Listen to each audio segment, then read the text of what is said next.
Hello students, आपका बहुत बहुत स्वागत है आपकी अपनी फिजिक्स लैब में। आज हम 12th क्लास में कुछ अलग प्रैक्टिकल है। अपना वायर की रेजिस्टिविटी फाइंड करनी है। अपने ने दो प्रैक्टिकल किए हैं, ओम्स लॉ और मीटर ब्रिज। दोनों के अंदर हमने वायर का रेजिस्टेंस फाइंड किया है। अगर हमारा ऑब्जेक्टिव ऐसा आ जाए, वायर का रेजिस्टेंस फाइंड करने के बाद आपको उसका स्पेसिफिक रेजिस्टेंस यानी रेजिस्टिविटी भी फाइंड करनी है, तो हमें वो प्रैक्टिकल पूरा करना है। जो भी अपना प्रैक्टिकल है, ओम्स लॉ है तो ओम्स लॉ और मीटर ब्रिज है तो मीटर ब्रिज, उसकी पूरी थ्योरी लिखनी है। उसके बाद हमें थोड़ा ऐड और करना है रेजिस्टिविटी के लिए। ऐसा हम जानते हैं कि वायर का रेजिस्टेंस जो होता है आर, क्या होता है, रो इंटू एल अपॉन ए, ये इसका फॉर्मूला होता है। आर का मतलब वायर का रेजिस्टेंस, रो का मतलब उसका स्पेसिफिक रेजिस्टेंस, वायर की लेंथ और उसके क्रॉस सेक्शन एरिया।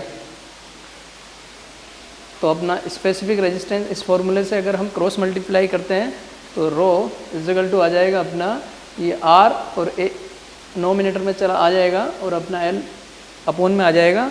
तो अपना स्पेसिफिक रेजिस्टेंस का फॉर्मूला हो गया ये। अब इसके अंदर अपने को पता है ए का मतलब क्रॉस सेक्शन एरिया है। अब एरिया को निकालने के लिए अपने को रेडियस चाहिए वायर की।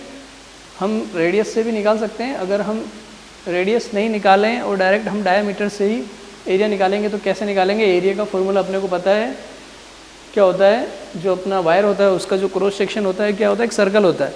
तो सर्कल का एरिया ही क्या होगा, वायर का क्रॉस सेक्शन एरिया होगा, पाई आर स्क्वायर। अब आर को अपन जानते हैं क्या होता है, डायमीटर का आधा होता है। तो आर को हटा के मैं लिख देता हूँ डी अपॉन 2। तो यहाँ हो जाएगा अपना पाई डी अपॉन 2 का होल स्क्वायर। और यहाँ पे अगर मैं इसको सोल्व करता हूँ तो पाई डी स्क्वायर और 2 का भी स्क्वायर हो जाएगा तो 4।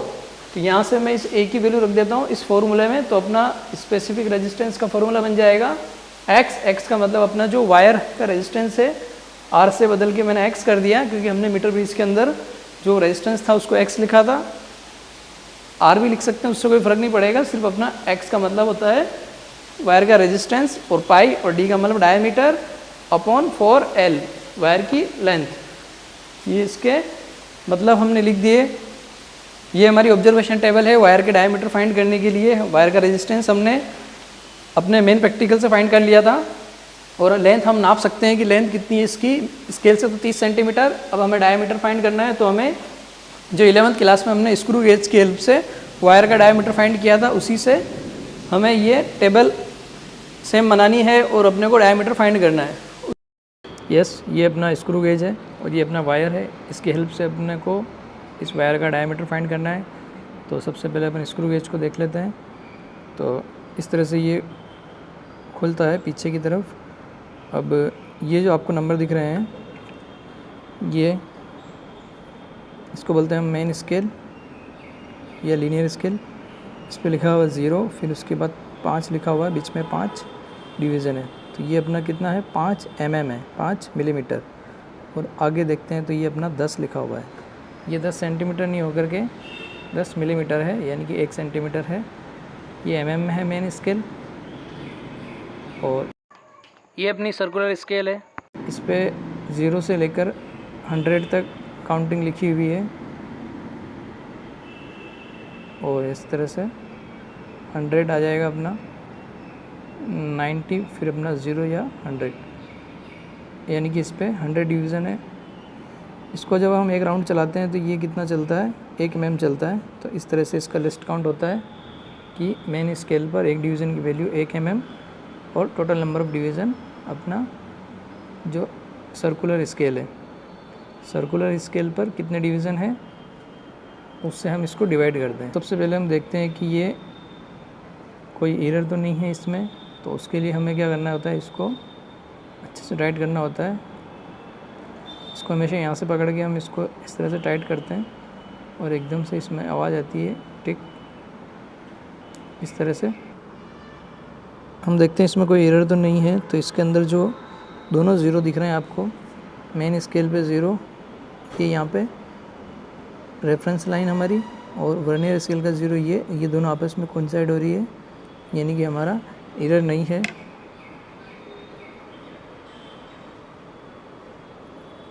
इस तरह से दोनों 0 कोइंसाइड हो रहे हैं, यानी अपने एरर नहीं है। और ये रीडिंग लेने के लिए पूरी तरह से तैयार है। बस अब हम इसके अंदर रीडिंग किस तरह से लेनी है डायमीटर फाइंड करने के लिए, तो ये वायर लेना है और हमें इसको इसमें लगाना है। इसमें अच्छे से पकड़ के लगाते हैं और इसको हम टाइट करते हैं। जब हम टाइट करते हैं तो इधर से हमारे को टिक करके आवाज़ आती है, बस उसके बाद हमें ज़्यादा दबाना नहीं है। अब हमें रीडिंग्स पढ़नी है, तो हमारे को मेन स्केल पे दिख रही है रीडिंग। जब हम इसको थोड़ा बड़ा करेंगे तो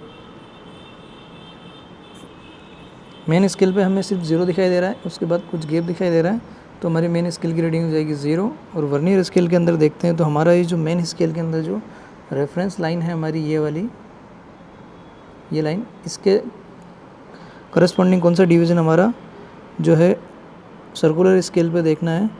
तो सर्कुलर स्केल पर हमारा डिवीज़न आ रहा है 50 से एक कम, यानी कि हमारा 49। तो बस इसको हम नोट कर लेते हैं। तो हमारी फर्स्ट रीडिंग आ गई कि मेन स्केल पे हमारा रीडिंग आ रही है हमारी 0 mm और नंबर ऑफ़ डिवीज़न आ रहा है हमारा 49।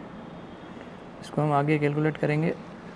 अच्छे से लगाने के बाद हम इधर से स्क्रू को टाइट करेंगे। आवाज़ आ गई है। वही तरीका अपना मेन स्केल पे कितना आ रहा है, अभी भी 0 आ रहा है। और हमारा सर्कुलर स्केल पे डिवीज़न देखते हैं हम इसको बड़ा करके।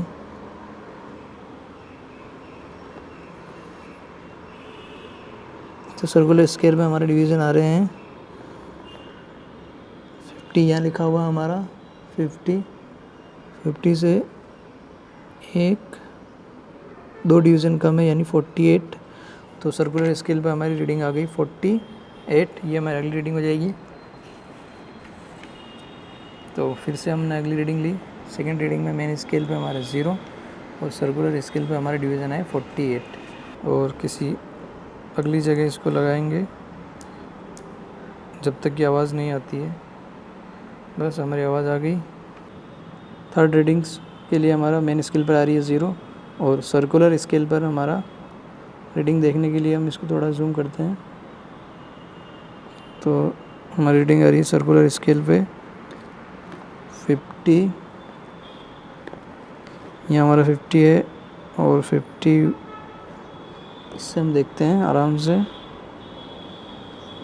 तो 50, उसके बाद हमारी रेफरेंस लाइन्स ये रही, ये 50, 51।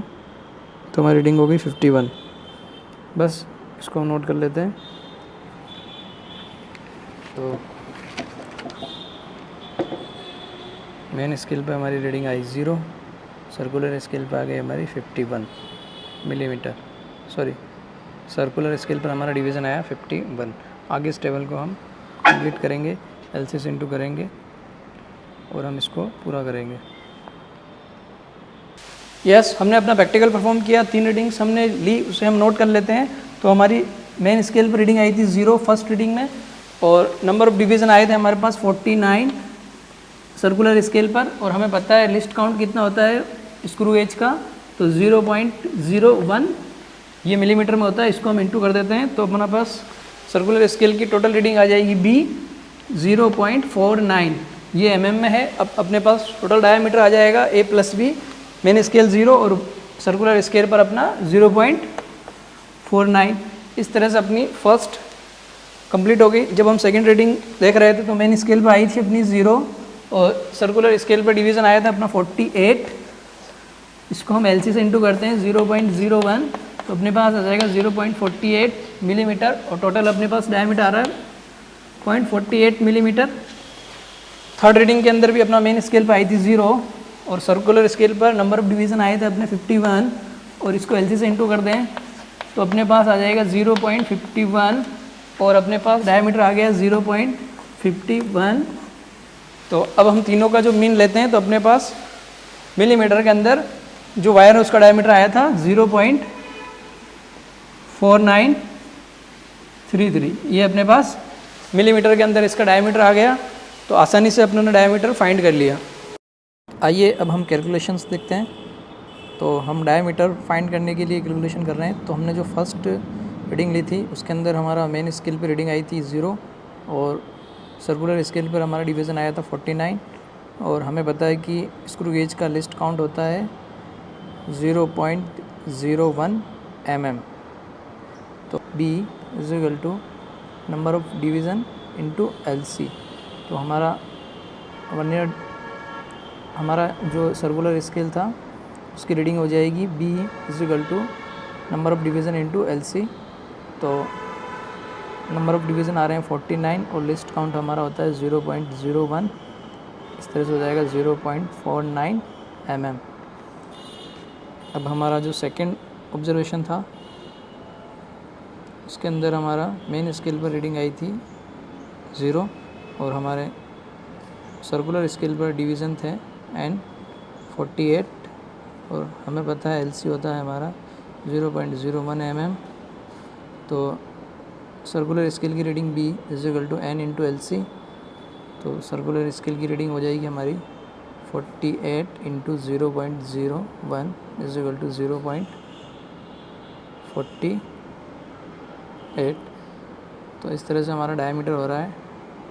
डायमीटर हो जाएगा हमारा A प्लस B, यानी हमारी हो जाएगी 0 plus 0.48 is equal to 0.48 millimetre. और इधर भी हमारा हो जाएगा डायमीटर A प्लस B, यानी हमारी हो जाएगी 0 plus 0.49 is equal to 0.49 mm। दो ऑब्जर्वेशन हो गई। जो हमारा लास्ट ऑब्जर्वेशन था उसको भी देख लेते हैं, थर्ड। उसके अंदर हमारा मेन स्केल पर जो रीडिंग थी वो हमारी आई थी 51। तो मेन स्केल रीडिंग हो जाएगी 51 mm। और हमारा सर्कुलर स्केल पर डिवीज़न आया था, सॉरी मेन स्केल की रीडिंग हो जाएगी हमारी 0 और सर्कुलर स्केल पर डिवीज़न आ रहे हैं 51। और हमारा जो सर्कुलर स्केल की रीडिंग हो जाएगी B is equal to N into LC। तो हमारे पास N आए थे 51 इंटू LC हो जाएगा 0.01। तो हमारे पास जाएगा 0.51 mm। तो टोटल हमारे पास डायमीटर हो जाएगा main scale reading 0 plus circular scale 0.51 is equal to 0.51 mm। तो ये हमारी थर्ड रीडिंग हो जाएगी। अब हमें निकालना है मीन। तो मीन किस तरह से निकालते हैं, अपना मीन हो जाएगा, अपन तीनों जो रीडिंग्स है उनको ऐड करके डिवाइड कर देंगे। तो हमारा डायमीटर आए थे 0.49 प्लस 0.48 प्लस 0.51 डिवाइड बाई 3। तो इस तरह से अपने पास डायमीटर आ रहा है 0.49 mm। ये हमारा मीन डायमीटर आ जाएगा। अब हम स्पेसिफिक रेजिस्टेंस रो की बात कर लेते हैं। हमें पता है रो इज इक्वल टू क्या होता है, x वायर का resistance into pi d square diameter wire का अपॉन 4L वायर की लेंथ। तो हमें पता है वायर का रेजिस्टेंस मान लिया अपना 1 ओम है और पाई की वैल्यू पता ही है। डायमीटर कितना आया था हमारा, जो अभी हमने कैलकुलेशन की तो उसमें हमने मीन फाइंड किया था, डायमीटर आया था 0.49 मिलीमीटर। इसको हम मीटर में बदलेंगे तो कितना आ जाएगा 0.49 इंटू मिली का मतलब 10⁻³ मीटर। तो ये हमारा मीटर में हो रहा है। और इसकी जो लेंथ थी L हमारी कितनी थी 30 सेंटीमीटर। इसको भी मीटर में रहेंगे तो 100 से डिवाइड करना पड़ेगा, तो 0.30 मीटर। ये हमारी L है, ये हमारा D है और ये X है। इसको हम पुट करते हैं तो रो इज इक्वल टू 1 इंटू इसको लेते हैं 22/7, डायमीटर लेते हैं अपन 0.49 इंटू 10⁻³ का स्क्वायर और नीचे आ रहा है अपना 4 इंटू L 0.30। इसको हम कैलकुलेट करते हैं तो अपने पास आ रहा है 10⁻³ से हो जाएगा 10⁻⁻6 और इधर हम इंटू करते चलते हैं। तो जब हम इनको इंटू करेंगे एक बार लिख देते हैं 22 इंटू 0.49 इंटू 0.49, ये हो गया और ये हो गया 7 4 21 इंटू 0.30। ये ऊपर 10⁻⁻⁶। इसको हम जब कैलकुलेट करते हैं तो अपने पास आता है 5.2822 अपॉन 6.3 और इधर आ जाएगा अपना इंटू 10⁻⁻⁶ और 0.8384 इंटू 10⁻⁻⁶। अब हमारा पॉइंट को एक स्टेप पीछे ले जाएंगे तो अपने हो जाएगा 8.384 इंटू 10⁻⁻⁷ 10⁻⁻⁷। ये अपना स्पेसिफिक रेजिस्टेंस आया ओम मीटर। तो इस तरह से हम कैलकुलेट करते हैं।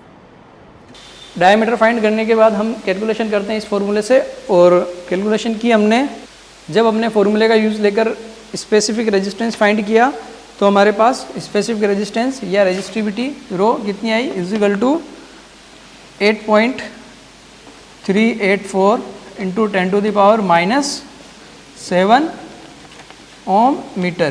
तो ये हमारा स्पेसिफिक रेजिस्टेंस आता है। मेन अपना प्रैक्टिकल हो जाता है, और अगर हमें एक्स्ट्रा बोले कि रेजिस्टिविटी भी फाइंड करनी है तो आसानी से हम इसको इस तरह से बस अपना स्क्रू गेज का थोड़ा सा नॉलेज 11th क्लास का वापस से उसे रिकॉल करना है। बाकी कोई दिक्कत नहीं होनी चाहिए, आराम से पढ़िए, अपना ध्यान रखिए, टेक केयर, बाय।